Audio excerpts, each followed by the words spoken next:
There are people saying Herb Jones could be on the trading block for the New Orleans Pelicans. I'll help you make sense of the latest batch of trade rumors, plus what happened against the Suns and what to expect at the NBA's trade deadline. It's a Monday episode of Locked On Pelicans. Let's go.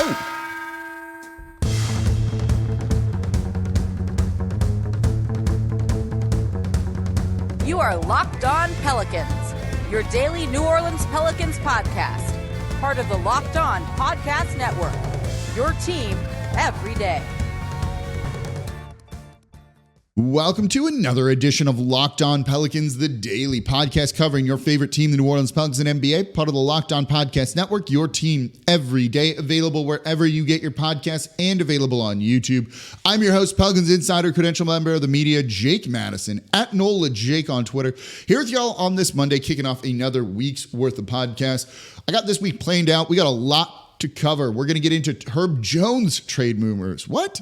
We're going to get into the Suns game, that kind of beat down that the Pelicans suffered on Friday, and more trade deadline expectations. Tomorrow's episode, you want to be coming every day, or it's a great period of time to start listening every single day to Locked On Pelicans, part of the Locked On Podcast Network, your team every day, the number one Pelicans podcast out there, because we're going to dive more into trade targets, ones that maybe aren't on your radar but should be. And that's going to be tomorrow's show. Also get you set for the Utah Jazz game. Wednesday, we're going to recap it. More trade deadline talk on Thursday and Friday. It's going to be a lot here on Locked On Pelicans. So subscribe wherever you get your podcasts and on YouTube as well. Today's episode of Locked On Pelicans is brought to you by LinkedIn Jobs. LinkedIn Jobs helps you find the qualified candidates you want to talk to faster. Post your job for free at linkedin.com/LockedOnNBA. That's linkedin.com/LockedOnNBA to post your job for free. Terms and conditions apply. Okay, let's get into this. The latest rumors, and this comes from Matt Moore at HP Basketball on Twitter from the Action Network. Also, by the way, co-host of Locked On Nuggets and does the Tuesday episode of Locked On NBA. So he's part of the Locked On Podcast Network, your team every day. I know, Matt, I definitely trust what he has to say on all of this, and none of this should really surprise you. And he said the Pelicans are willing to include Herb Jones in trades. Goes on to say that, there are concerns about the salary cap, that with Zion making a lot of money, BI making a lot of money, CJ making a lot of money, Trey Murphy is going to need to get a bigger contract coming up in the future. Herb Jones got paid, right? All of these guys came to making money. We talked about how they would need to how basically at the trade, I just got an initial text. At the trade deadline, they would need to duck under the luxury tax because they're concerned about it. We did a whole show about that, really trying to kind of explain what they were looking to do. The money basically is a factor in all of this. What I said in that show was they're concerned about the long-term cost of this team. They're worried about paying the luxury tax for where they are. And lo and behold, they did a salary dump of Kira Lewis Jr. So if there are concerns about long-term salary on this team, one guy you might be able to get rid of is Herb Jones. Team-friendly deal at basically $12.5 million a year, but that's still a lot of money if you want to pay Trey Murphy. And one of the things to look at and why this is maybe coming into play is a couple of things here. One is, and we'll get more into this in the next segment as we talk about the game against the Phoenix Suns, the starting lineup just hasn't been playing particularly well for whatever reason. CJ McCollum, Brandon Ingram, Herb Jones, Zion Williamson, Jonas Valanciunas has a negative net rating on the season. They're -4. That's offensive rating minus defensive rating. The team has a net rating of positive 4.1. So you're in the exact opposite direction with that. They're in the 50th percentile, really the 48th percentile when it comes to scoring. And defensively, they're not good. They're in the bottom quartile when it comes to defense.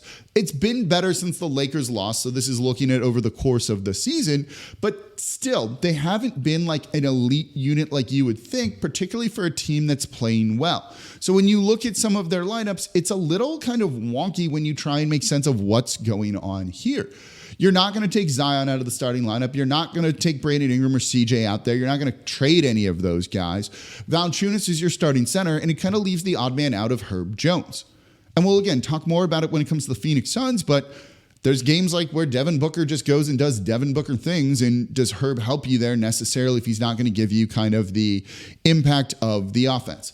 So it's weird. This team is good, but not great. And so as you explore trades to try and upgrade the roster, and I'm going to ask you a rhetorical question here, or let me know in the comments down below on YouTube, right? Like, where does this team need to like improve? I know some of you are going to say rim protection. Some of you are going to say rebounding, right? Someone might say 3-point shooting. Someone might say they need a point guard.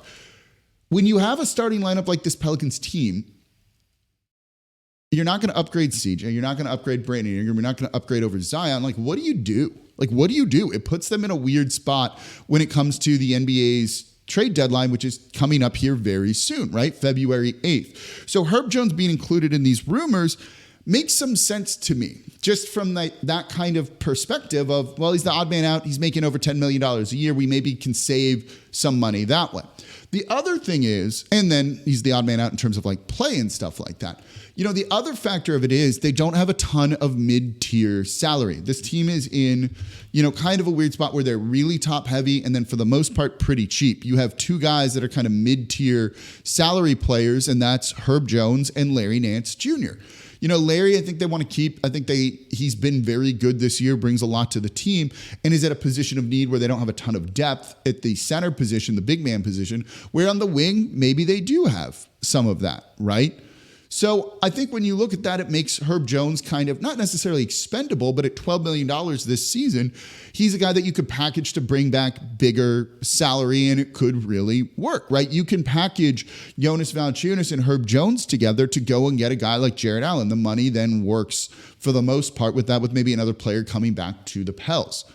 So it doesn't shock me. And when you look at David Griffin, he's been willing to kind of look at trades for almost everyone, like on his rosters throughout his time in the league, right? You know, LeBron James was untouchable, but was anybody else with that Cleveland roster? I don't think so. When you look at, you know, his time here in New Orleans, we've had it where we heard that maybe Zion was going to be in trade rumors, and they had trade discussions around Zion, right? You know, we know that Brandon Ingram, maybe they talked about sending him to Charlotte for Brandon Miller. So all of those things are kind of factors into this, where I don't think this is necessarily fake, right? Like, if you can get a lot for Herb Jones, and I'll tell you, immediately upon this news coming out, other Locked On hosts wanted to talk to me about hypothetical trades, and I had a couple reach out, and one of them proposed a deal where the Pelicans get 2 first-round picks for Herb Jones. That's a real good return or value on a guy that was a second-round pick for you. So if you have that ability to do it, is it better to cash in on that guy, or does Herb Jones mean so much? And look, I love Herb Jones, not on Herb's thing, right? I think he adds a lot to this team, is the right kind of player. I think a player that a lot of people here in New Orleans can identify with. But at the end of the day, it's about winning an NBA championship. So yeah, they'd include Herb Jones in a trade that would work. I don't think there's really anyone untouchable on this team, truly, if the price is right. You know, that's not the case for a lot of players around the league, but I think with this team here, like, yeah, certainly they could potentially move anyone. They looked at moving Zion Williamson. That says something, right? Definitely could move Herb Jones then. So coming up next, let's talk about that loss to the Phoenix Suns and how the starting lineup kind of impacted the team. I think it ties into this discussion here. It's going to tie into what we'll talk about in the third segment of trade deadline expectations. It's coming up here next in today's episode of Locked On Pelicans. Right now, though, I'm excited to tell you about LinkedIn Jobs. It's the start of the new year, and every small business owner is asking themselves the same question. What's the one move I can make that'll take my business to the next level in 2024? LinkedIn Jobs knows that your success all depends on the team you surround yourself with. Look, the Pelicans maybe need to upgrade their team too. That's why LinkedIn Jobs has created the tools to help identify the right professionals for your team faster and for free. And LinkedIn isn't just another job board. It's a vast network of more than 1 billion professionals, which makes it the best place to hire. And hiring is easy when you have that many qualified candidates. So easy, in fact, that 86% of small businesses get a qualified candidate within 24 hours. That's why LinkedIn Jobs is rated #1 in delivering quality hires versus leading competitors by small businesses. So post your job for free at linkedin.com/LockedOnNBA. That's linkedin.com/LockedOnNBA to post your job for free. Terms and conditions apply. And thank you for making Locked On Pelicans your first listen today and every day. We are here Monday through Friday, the #1 Pelicans podcast, coming to you like nobody else is. Please subscribe wherever you get your podcasts and available on YouTube. We are part of the Locked On Podcast Network, your team every day. Become an everydayer. Listen Monday through Friday to Locked On Pelicans. Or if you listen 1 day a week, listen 2 days a week. This is a great time to start listening a little bit more as tons of rumors are going to be flying. We're going to be hearing tons of things. We're going to be covering it all here on Locked On Pelicans in the lead up to the trade deadline. Tomorrow's show, a couple of targets that you need to know about that you might not be aware of already that the Pelicans are looking at when it comes to the NBA's trade deadline and what they're looking to do. We'll get into kind of some of the general stuff in the next segment here. But let's switch gears and look at the game Friday against the Phoenix Suns. Pelicans basically getting run out of the building, 123-109. It wasn't as close as the final score indicates, as Phoenix had a 30-point lead in this one. Devin Booker went off, right? 52 points in 3 quarters. He was very, very good and basically just unstoppable in this one. 52 points on 30 shots. He was 6 of 10 from 3, 10 of 10 from the line, 4 rebounds, 5 assists for him, 1 turnover, which is just absurd. The Pelicans found themselves in a hole early as the Phoenix Suns went out and really pushed. They won that first quarter 41-28. This goes to what we were saying about maybe no one being untouchable, maybe Herb Jones being on the block. The starting lineup has not been great. And in this game, they just didn't have it against the Phoenix Suns. One of the things Willie Green said after the game, which has definitely come into play a lot of times, is that when teams get real physical with New Orleans, they tend to kind of fall apart. The Pelicans fall apart. They stagnate their offense, and it just doesn't work. There's no more off-ball movement. They're not passing the ball. They're not, sending out assists and things like that, and that's a problem for this team. And you really saw it in this game. Phoenix came in and basically made the Pelicans incredibly uncomfortable, and from that point on, New Orleans was on the back foot and didn't really know what to do. So when your starters, one of the things to look at with the starting lineup is you want them to push the lead. Like your starting lineup should be your best group for the most part, right? And that's the group that is supposed to go out and build you leads. And then when subs come in, you got to hope that they don't blow that lead. They keep it even. And if they can gain a point or two, that's really great. But they shouldn't be coming in and doing the majority of the work to leading you to victory. Otherwise, those guys should be the starters. Really as simple as that. New Orleans with this starting lineup struggling. And some of these big blowout games are really skewing the numbers, I think, a little bit too. They just haven't done well for whatever reason, right? Maybe it's just that there's not enough shooting, right? Brandon Ingram doesn't take as many threes as we want. Against the Charlotte Hornets, he did. That was great, but kind of reverted back to not great shooting in this one. He was 1 of 5, but at least he's taking more threes. CJ is the other shooter, but he was 1 of 7 here. Herb Jones was 1 of 6. You need more shooting in that starting lineup, and maybe that means you need to make a trade if you're trying to balance offense and defense too. Because look, Trey Murphy has been struggling over the past couple of games here. This also goes back to something I said on Friday's show, right? They take 40 or more threes. They were 4-0. Well, they took 42 here. They just made 10 of them, 23.8%, and lost the game. It's not about taking the threes. It's about who's taking the threes and making teams pay. And they weren't doing that in this one. They just didn't make the Phoenix Suns pay. If they were, it would have been a different game. So part of this is I don't hate some of the execution, right? Trey took 5 shots. That's fine. CJ taking 7 shots from 3 is good. Herb taking 6. Don't love that, even though he shot relatively well this season, but on high volume, that can be a concern. He's shooting now 37.8% from 3. It's not elite. It's not bad. They need to make teams pay, and they didn't do that. Maybe it is time for a change in the starting lineup that just brings this lineup, new energy. One of the things to note when you look at field goal percentage, and that adjusts for the fact that a 3 is worth an extra point, right? I've said 50% from the field is the equivalent of 33% from 3. So when you see a stat called field goal percentage, it's effective field goal percentage. It's different than just FG percentage.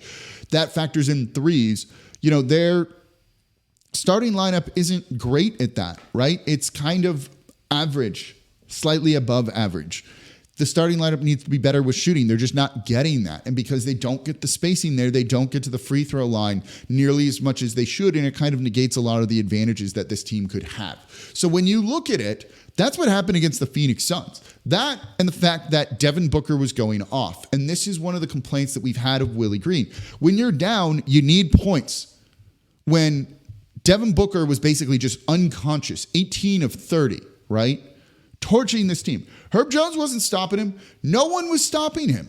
Why do you keep trying to stop him, right? At a certain point, you need to just lean into your offense and try and outscore everybody else or keep up with them. And they didn't do that, and it led to the loss. And that's happened multiple times throughout this season, that when they're down a bunch, they keep trying to play defensively thinking they're going to get stops, and they don't. If those defensive lineups were working, they wouldn't have as many blown leads in the fourth quarter, second half of double digits as they do. And so this team does need to really think about what their identity is, what they want to kind of hang their hat on. Again, I think they are good defensively. They've been good defensively this season throughout all of it, even with games like this. Yet they keep trying to lean more in on the defense when it would be better to lean in more on the offense and improve that. If you have the fifth best defense and it falls to sixth, that's fine. But if you can jump your offense up from 10th to 5th, that's a significant jump too. And the NBA right now is an offensive-driven league, and the Pelicans just don't seem to be thinking about that. Right? Maybe you need to be paying Trey Murphy, even though he's struggling, more minutes than Herb Jones is, or making sure that Trey is getting significantly more shots than him. You know, at least Jordan Hawkins got run in this one, was 3 of 8 from deep. That's good. But some of these guys just aren't offensive players, and it is hurting you, right? Like Dyson Daniels in his minutes out there went 1 for 4, 2 points. That's not great. Some of the other losses they've had, you've seen similar things too. This is where the Pelicans need to kind of do a little bit of looking in the mirror and be like, what do we want to do? I don't think this was all bad. I do think they were generating good enough looks. I don't mind CJ taking 7 threes. I don't mind Trey Murphy taking 5. The fact that they combined to go 2 for 12 is more of an outlier than the reality of the situation that's going to be on a night-to-night basis for them. So that's something to keep in mind too. But one of the things I think this loss says, and this is a big takeaway here, is this team truly like a top-end competitive team in the Western Conference? It's mixed results so far. You know, they lost to Phoenix. Phoenix has been playing really, really good basketball. You know, they've lost other games too. That blowout loss to the Clippers, that was against a top team, right? They lost to Dallas the other night. They got trounced by Denver a good bit. But they also have quality wins over Minnesota, you know, over Denver, over OKC. So I don't think we're ready to really figure out what this Pelicans team is, but I think it's safe to say that they're not like a runaway true contender in the Western Conference when you have these kind of blowout losses. Close loss to the Phoenix Suns, that would be one thing. Getting run out at home, coming out slow, coming out with a lack of energy, those are all things that you can control, and that says this team probably does need to be aggressive at the NBA's trade deadline, which we'll talk about coming up in just a second here. So that probably means like everyone and everything is on the table should a deal get done, and certainly the Pelicans are going to be very active. How active? Let's talk about that coming up here next in today's episode of Locked On Pelicans. Right now, though, this episode is brought to you by BetterHelp. You know, it's the new year, and maybe you want to just improve a little bit. What are some of the things you want to keep the same about your life in 2024, where you're already doing well? Think the opposite of new year, new you. You're doing things properly, and around New Year's, we get obsessed with how to change ourselves instead of just expanding on what we're already doing right. Maybe you organize one part of your space, you're ready to tackle another. Maybe you're taking your supplements every morning. Now you actually want to work on making sure you eat breakfast too. Therapy helps you find your strengths so you can ditch the extreme resolutions and make changes that really stick. And what I love about BetterHelp, and I've used BetterHelp before, is you don't need just major trauma to benefit from therapy. It's there to help you be empowered to be the best version of you. And it's entirely online, designed to be convenient, flexible, and suited to your schedule. I don't have time to drive to a doctor's office to sit down, wait, and then go in, right? You're kind of always, when you're looking for therapy, looking for help, kind of landlocked, right? Whoever's close to you is who you got to go to. But with BetterHelp being entirely online, you can find the right therapist for you that you work with. And if you don't like them, it's okay. You can switch therapists anytime for no additional charge. So celebrate the progress you've already made. Visit BetterHelp.com/LockedOnNBA today to get 10% off your first month. That's BetterHelp, HELP.com/LockedOnNBA. Today's episode of Locked On Pelicans is also brought to you by FanDuel. The NFL playoffs are here. but there's still time to get in on the action with FanDuel, America's #1 sportsbook. Right now, new customers get $150 in bonus bets guaranteed when you place any $5 bet. It's $150 in bonus bets, win or lose. What I love is the FanDuel app is super easy to use, and there's so many different ways to bet, like same game parlays. You can find bets in the new Explore tab. You can make a parlay in the Parlay Hub, the best way to find popular parlays, and so much more. So visit FanDuel.com/locked-on and make your first bet a layup. Again, that is FanDuel.com/locked-on. $150 in bonus bets, win or lose with a $5 bet. FanDuel, official partner of the NFL and the official sportsbook of Locked On. And thank you for making Locked On Pelicans your first listen today and every day. We are here Monday through Friday, the #1 Pelicans podcast, breaking down everything you want to know about this Pelicans team. And oh boy, we've got a lot to cover in the next couple of weeks as the Pelicans gear up towards the NBA's trade deadline, because this team needs to do something, it feels like. Not necessarily. And we're going to make an argument later in the week, probably on Thursday, for not doing anything at the trade deadline here. So kind of a weak move, but there's reasons not to. But I think there's plenty of reasons to do it. And certainly the Pelicans, as they always have been, are going to be very active at this trade deadline. And I think they know that they really need to do something. Just something is missing a little bit for this team. I think they're growing. I think they're improving. They haven't reached their ceiling yet. We don't know what their ceiling is yet. But I think we can definitely see that it's maybe not as high as we once thought it was. And that's fine. They can still be a growing team on the right kind of trajectory and path. But they need to do a little something. And so at the trade deadline, I'm looking to them to be active. You know, I think a lot of teams around the league don't know what to make of this Pelicans team. So you're going to see rumors kind of be all over the place. That's why Herb Jones one came out, right? I'm certain that people think they want to improve the center position. That seems to be the prevailing theory. I've said I think they could use a backup point guard to really kind of help run the offense a little bit more and maybe add some more offense to this team when some of the starters, some of B.I., Zion Williamson, C.J. McCollum aren't out there on the court. We'll see. They definitely need to kind of improve, though, it feels like. So one other thing I don't think they want to do is necessarily include like all of their trade assets in everything. So there is potential for them to make like a huge, like out there move, but I wouldn't be shocked if they don't land kind of like the big name that you're all thinking or hoping for. You know, Jared Allen, I think, is going to be tough. The Cleveland Cavaliers are playing very good basketball right now. Jared Allen is playing the best basketball of his career. They're the 4th seed. They're on a 7-game winning streak right now, and they're doing that without Darius Garland or Evan Mobley. You know, they're doing it behind basically Donovan Mitchell, Jared Allen, and a bunch of shooters out there on the court, and it's working. And I wonder if New Orleans sees that and goes, maybe we can do something like that too. And I wouldn't be shocked if there's kind of a bit of a adjustment to try and add some more shooting to this team is something they kind of want to do in the background, even though they have shooters here. But it likely means they're not going to hit some of the big names. If they're going to kind of be reluctant to go all in. Like, again, is Jared Allen that big of a difference maker? To me, he's good. He helps. But I don't see him as the guy that's like, that's who's going to win you an NBA title. So that might mean that this team brings in a name that you're not as familiar with. Someone that isn't as inspiring as Jared Allen, but still fits what they want to do and allows them to make the other tweaks.